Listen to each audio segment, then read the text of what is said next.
geïmproviseer. Mans, staan so gemeng. Goed, right. Ons kort nog een man. Kom sommer hier so, Evan, kom gou vorentoe. Staan bietjie op, my heupe kort maar spasie. Goed. Ja, weet julle, ons gaan nie lekker hier regkom nie, hoor. Goed, kom ons maak so. Liefie, gaan jy en daai seun staan vir my daar meer op die punt van die trappe, net een af, moenie val nie. Of nee, daar is ook lekker, dis ook lekker daar. Goed, gaan julle tweeetjies vir my net aan daai kant van die tafel. Goed, en ons tweeetjies is in die middel. Center of attraction. Goed, jou baie iets strepe, weet jy dit? Sjoe, Leipert. Goed dan.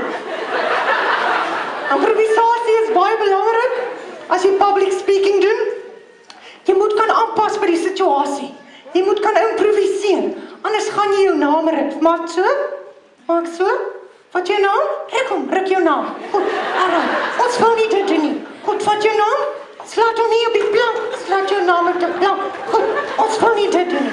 So wat doen ons? Ons improviseer, ons pas aan. Is dit reg met julle? Ek gaan nou 'n liedjie speel en dan pas ons aan by die liedjie wat speel. Is dit reg so met julle?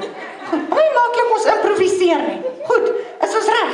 Goed, doen net wat ek doen, ons improviseer lekker. Hier gaan ons in.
Daar van bloem tot in de aard.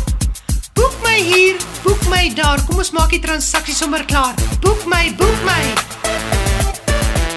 Vir jou ma se tee. Boek my. Om op jou man te skryf.